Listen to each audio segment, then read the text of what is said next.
I stress the opportunity is the sum of the parts. Yeah. No one company, no one person is going to make a real big amount of money from this. That's not how it works. But 3,000 companies all getting better and all getting better product and all getting better service, it's going to grow the category. That's our goal, truly. There's not going to be one winner. We're hoping there's going to be hundreds, if not 1,000 winners. That's really what we're trying to build. That is Jim Currie. He is the founder of the NOLA Coffee Festival happening this September. Now, this is a leadership masterclass on how to pull together a fragmented industry to help everybody.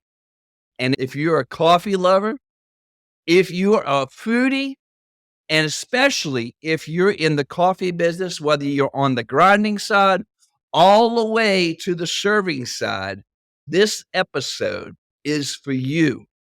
You're listening to the CloseTheDeal.com podcast. I'm your host, Ewell Smith. Now, let's begin the show.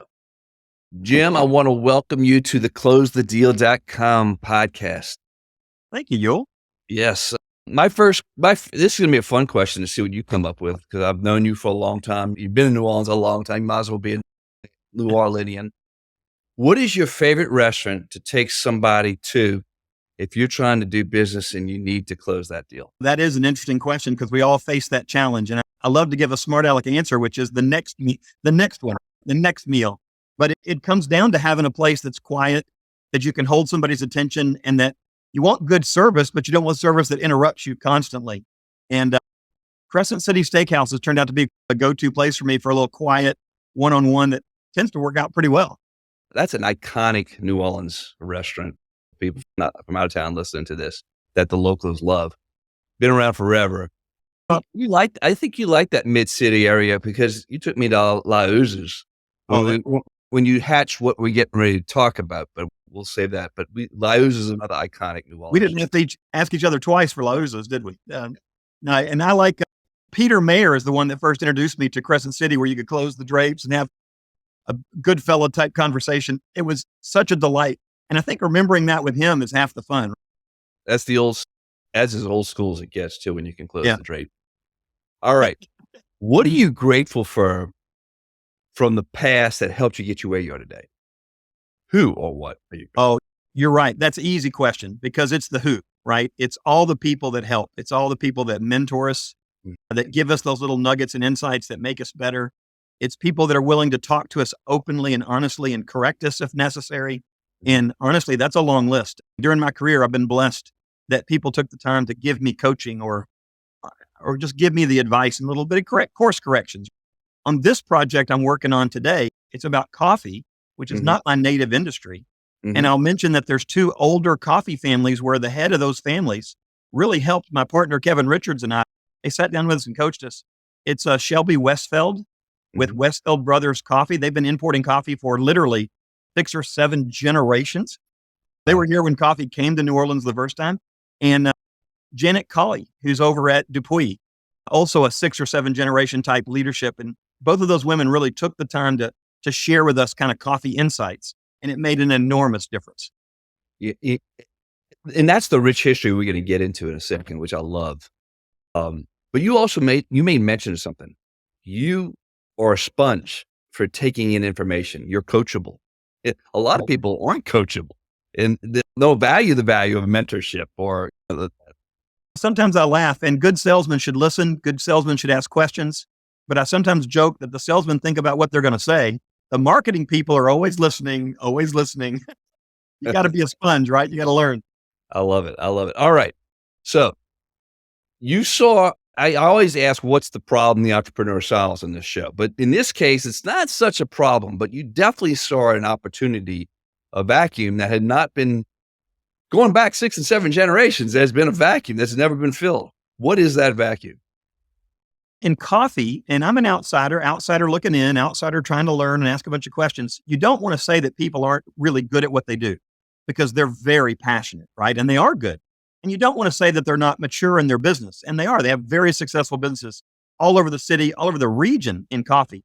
But I think what we saw as an opportunity became a question of education, coffee education. And that is, how well is that industry, that particular industry networked? Are they sharing with each other? Are they learning and growing from each other? And we felt the answer was No, that some of them are so busy every day grinding through 10 and 12-hour days that they don't have the luxury of meeting their peers and working with each other. And as it turns out, most people in coffee, most companies in coffee, they are collaborative, not so much competitive. They are willing to work and help each other, but it's literally how much time do you have in the day and who do you know? And so we came up with a solution, which was A, let's provide coffee education. And I could talk more about that, but B, let's provide it at one central place and time where you just can't resist coming together and meeting and networking. So the silly answer is called trade show.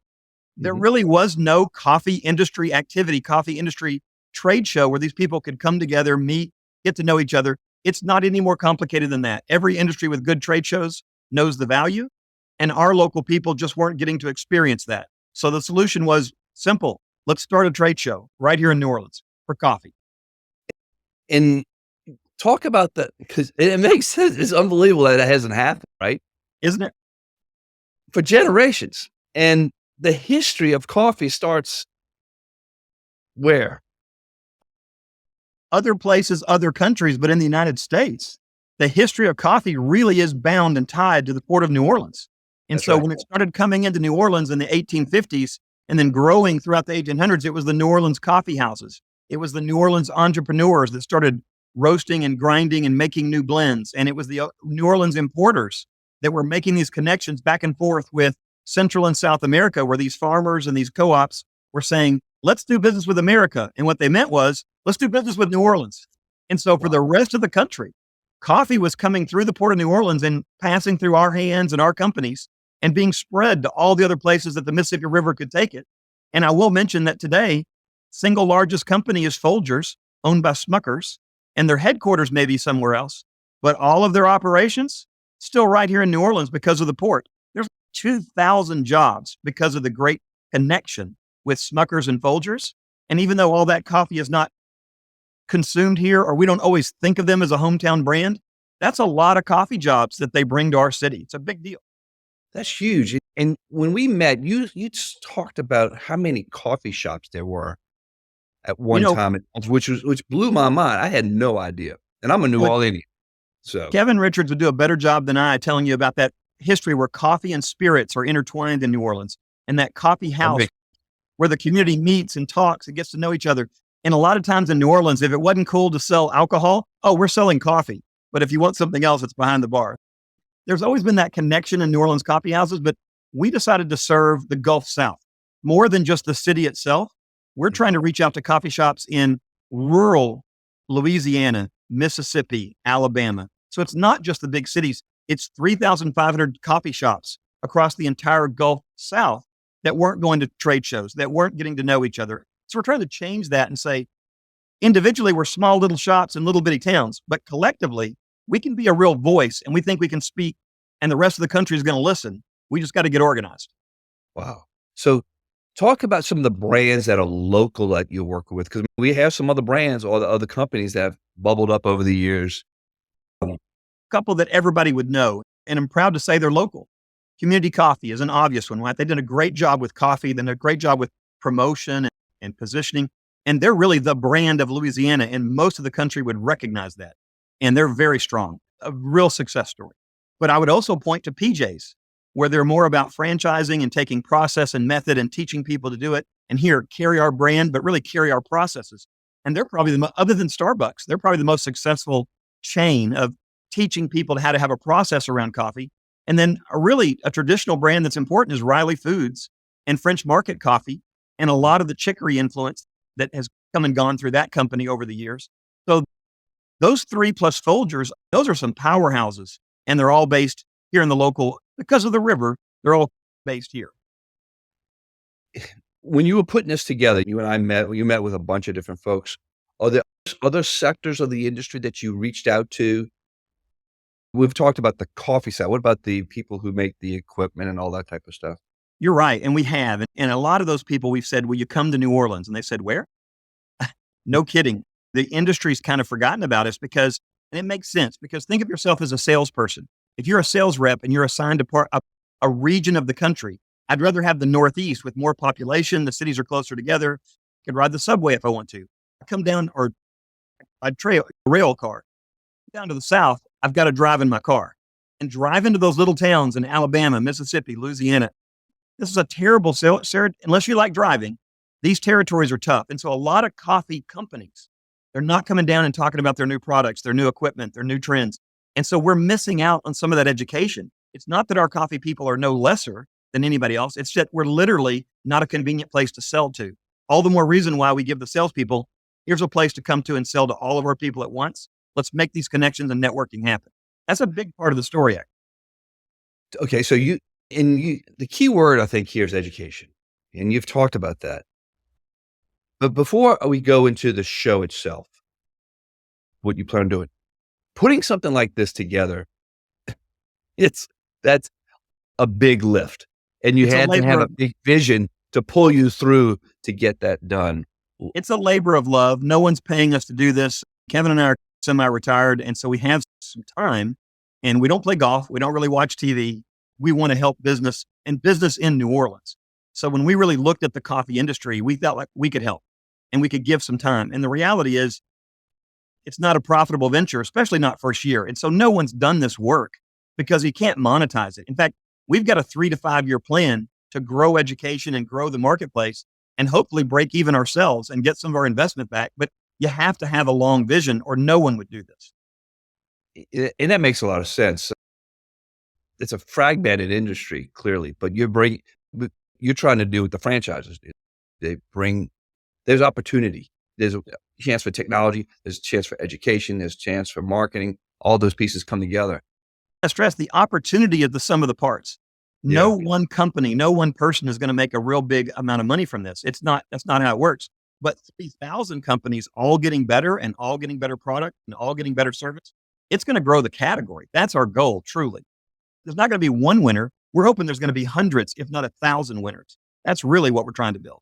And that's the vision. We need more leaders like you, because what you're doing is you're creating, and I see this as grassroots everything starts grassroots. And you're creating an economy. Well, you're taking an economy and you're going to actually build on it. You're going to leverage it. That's going to feed the tourism industry. That's going to feed the restaurant industry.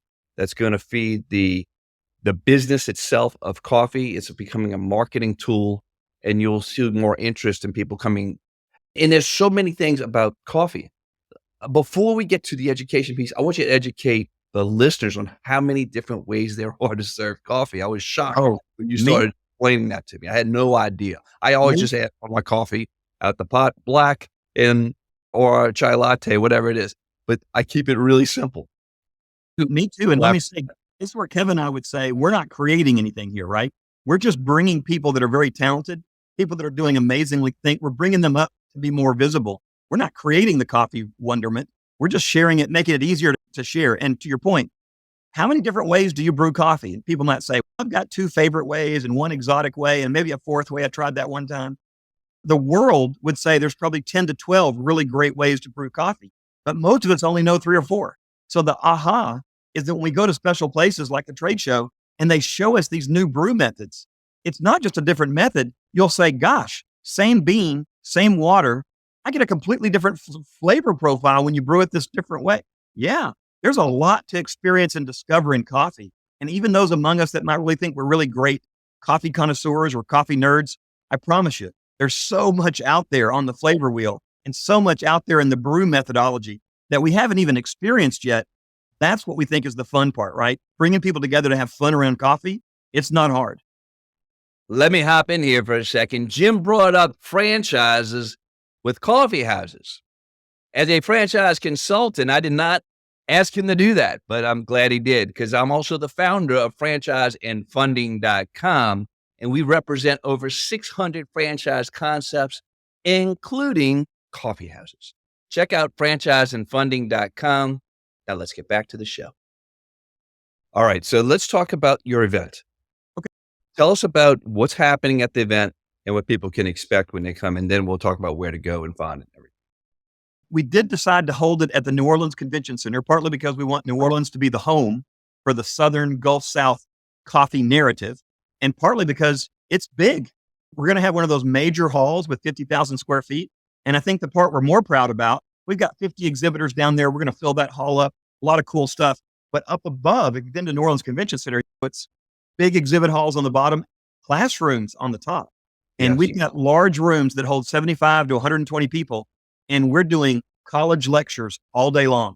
We have 5 different classrooms. The first one is barista topics, 30 or 45 minutes, a new speaker, a new topic. The next room is for roasters and all this technical stuff about their equipment and roast time and how to read these things. The next room is for cafe owners and managers, how to make these equipment decisions and day part decisions and menu decisions. The next room we call Coffee Talk, because it's really a collection of all this other stuff that didn't fit in the first 3 rooms, but there's so much heritage to talk about and cool new ideas to talk about. And the last room is really just a theater where we're trying to show there are tons of great coffee documentaries, tons of great coffee how-tos on the internet, but you got to know where to find them. So we're going to use that theater to coach up people to say, this is your homework. Go home and study this stuff. But we've got 60 hours of education going on upstairs. It's a true coffee college education. And what about vendors themselves? Obviously you got coffee, but what about the equipment side? Are there vendors for that? We've got La Marzocco coming in. They do espresso machines at a very high level from Italy, and they're probably the biggest player in the United States. But they're going to do commercial machines that are the new stuff that have the semi-automated, and baristas just need to put their hands on that. It's one thing to read about it on the internet. It's another to touch the machine and play with it. You can do that. We have an equipment playground. But the beautiful thing is the equipment playground, also 50% of it is for home machines, things that people at home can learn to do and improve their home barista skills. And I'll mention a local company that's going to be fun is Riley Foods and French Market. They're bringing in a Mardi Gras float, and we're going to throw in things and carry. So we want people to get a sense that this is not like a festival or not like a trade show that they would see in other cities. It's more like a festival at our trade show. Right. Hamilton Beach is coming to talk about blenders. We got a lot of people like that. I'll mention one more. Bellwether is coming in to say, instead of these giant casting roasters, it's this little slender thing that fits in your hotel restaurant where you can do micro roasting and really get to the point of, just like we do with wine, we pair that wine to certain foods and certain flavors. Oh, you know what, chef? You can roast coffee every day and change that flavor profile to match your menu description. What other city in America could adopt new culinary trends better than New Orleans? So next several years, we don't want to be talking about meet the equipment. We want to be talking about meet the innovations that are coming from the coffee community. And we believe in that. We believe our Southern chefs, if we gave them a little more access to the education and the equipment, we think they're going to do great things. All right. So you just answered the next question for me, was who is your audience? And your audience is both the trade and the consumer for this, correct? It is. And a good marketer would say, pick one, not both. But in coffee, we're only about 5% penetrated on specialty coffee, 5%, which means the whole world has so much more to learn. Wow. We need to be teaching the consumer at the same time we're teaching the trade. We can't afford to just talk to one. And you just tapped into something really cool. I didn't realize you were going there. The chefs. New Orleans, we've got the best chefs. You are opened up a door. You've opened my eyes up. I think you're going to open the eyes up of a lot of chefs, but foodies will love this. Coffee lovers will love this, and the general public will love it as well. Is that correct? I think so. I'll say this to you. What if you went to your favorite restaurant, high-end white tablecloth restaurant, and they brought you this wonderful menu, or they brought you the first few items, and they said, oh, by the way, we got one wine that we serve to everybody. It's the house wine. It's in a pot over here, and we're just going to serve it to you. You'd say, that's a little weird. So we don't do that with wine, and yet that's exactly what we do with coffee. Our coffee program is one choice. That doesn't make any sense. I think once we crack that box open, there's no going back. We're all going to think differently about coffee as we go forward. All right. So where do people go to find out about the event, and when is the event, and where? I know it's at the convention center, but what hall, that kind of stuff? Hall B. It's right there if you went to River Center parking, you'd be really close. Right there. And it's going to be a Friday and a Saturday. So it's Friday, September 15th. That's really our B2B day that we're emphasizing trade, hotel directors, coffee people. That's when we want you there because it's B2B. On Saturday, the trade can come back, and they will, but we're also going to include the consumer. On Saturday, September 16th, we're going to say, we got all this cool stuff, classrooms, equipment. Hey, consumer, you can come explore this stuff too. So it'll be a much bigger crowd on Saturday. And what about, is there a website? Where do people go to get tickets in advance and so forth? Sure. And the best way you can buy them at the door, but the best way is to buy them in advance. And that is www.NOLA, N-O-L-A, coffeefestival.com. If you go to NOLACoffeeFestival.com, you can buy a ticket package right now. It's a bargain. It's $15 a day to get in. And we really are giving you about $1,000 worth of curriculum. So the whole point is we're not trying to monetize all this. We're trying to get the education and the experience out to the public. And I think you'll also be able to sample about 25 different coffees that are going to be spectacular. They're not all the same. For $15, you're going to get quite a good day of value. I was going to ask you for your call to action, but I think you already did it. Well, it's 9 to 4, and I encourage people to come early because they're like, Coffee Festival, maybe I'll spend an hour. Yeah, maybe you'll spend 6 or 7 hours. There's a lot of information to cover. Jim, this has been a blast. I cannot wait. I'm flying back in that late Friday night. I'm going to miss the Friday, but I'm definitely going to make the Saturday, and I'm looking forward to it. And folks, if you're listening to this, make sure if you're in the New Orleans area, get to this show. This is going to be a lot of fun. And we need you to be there on Saturday because we want you to be a coffee judge. We're going to have a competition to have a taste off. You need to be part of that. Oh, I love it. I'm in. All right. All right, guys. Thank you, Jim, and we'll see you at the next episode. Thank you. That is a wrap with Jim Currie. I hope to see you at the NOLA Coffee Festival. Check out NOLACoffeeFestival.com to find out more information, to see the vendors and get tickets, or you can get tickets at the door, as he said. Now, this is a cool episode for us because Jim was the very first person for us to go live with on video. And we're growing, and it's not going to be perfect like any other business starting out. We're still growing. This is cool. I want to thank you for being part of this journey. If you're listening to this on a podcast player, you can also check us out on YouTube, and please share this with your friends and family and help Jim out as well. That's what this show is about. Just like Jim is going to help serve the coffee community, bringing that industry together and leveraging all the resources of that industry to grow that sector. That's how we grow as well. And I love helping entrepreneurs, and I'm glad you're here, and I cannot thank you enough.